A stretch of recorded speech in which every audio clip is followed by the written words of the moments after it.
I'm always curious about everything, like why is this Chinese summer house in the middle of a park in Copenhagen?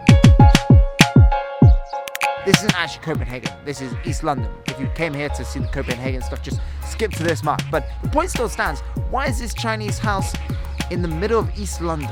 That makes me curious. I mean, I can go over to the board and read it, but in 24 hours, I'm gonna have forgotten. It doesn't stick, it just falls out of my brain. But I found over the last few years traveling and through video that those things stick with me. In the last couple of months, I've been able to travel to places like Palestine and Bangladesh. I've been able to meet the Rohingya refugees in Kutupalong, the world's largest refugee camp. It's me, Andy, Bahaba, Palestine.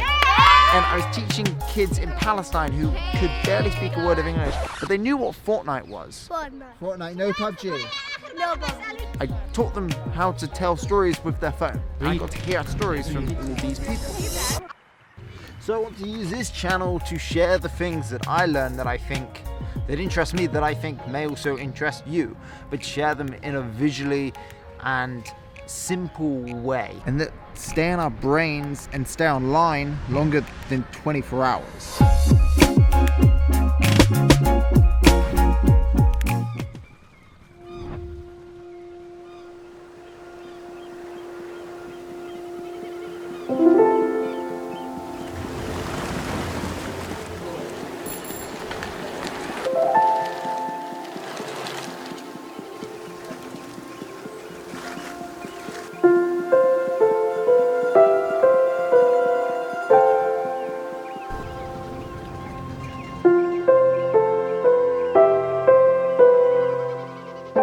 At the end of March, me and Julia took a trip to Copenhagen.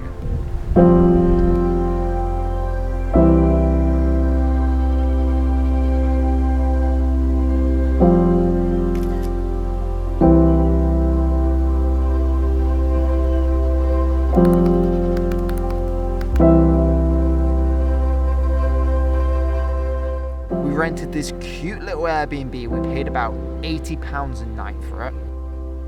I will link it in the description if anybody is looking for a place to stay in Copenhagen.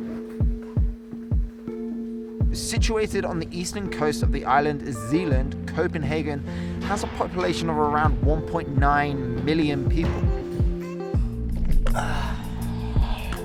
Day 2 of adventures. This one just locks, right? 60% of the city actually cycle to work or school, and they have their own designated bicycle highway. Unlike most other cities, you can swim in the harbour in Copenhagen. You can dine out on organic food on any street corner. You can travel stress-free on their incredibly efficient public transport. And later this year, you're going to be able to ski down the roof of a waste energy plant.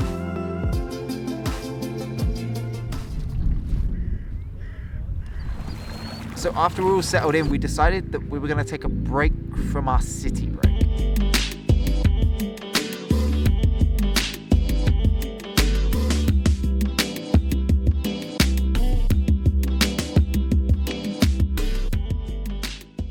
Look at these cute little houses. We're in the suburbs and you got all these gorgeous little, what's it called? Thatched houses. And it was at this point in this trip that I realized how easy and relaxing Copenhagen is. Thank you. We ate a lot. Some incredible ice cream, traditional Danish food.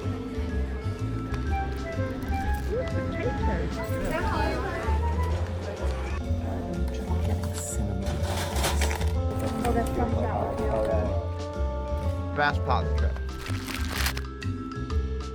And check out this incredible taco restaurant we found. Thank you. Wow. Enjoying tacos. It was amazing. The vegetarian taco was so hot, my mouth was burning up. I'm gonna get another one.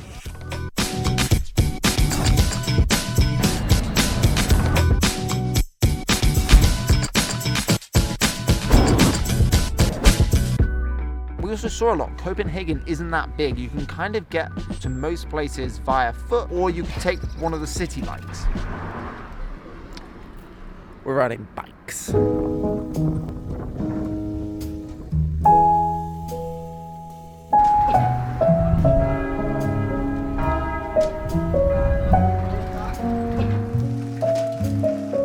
obviously when you come to Copenhagen, you have to rent bikes. There's an app that lets you just rent them out. You put it in your phone, you scan a QR code, you tap it and you unlock it. But we rented these ones for £8 each, and then they're just ours for the whole day. This is the Little Mermaid from the novel. It's probably the most iconic thing in Copenhagen, and it's a real tourist trap. I don't really know what this is. But the architecture in the city is incredible. You have these really old buildings, and then you have this brand new opera house on the water. It's beautiful.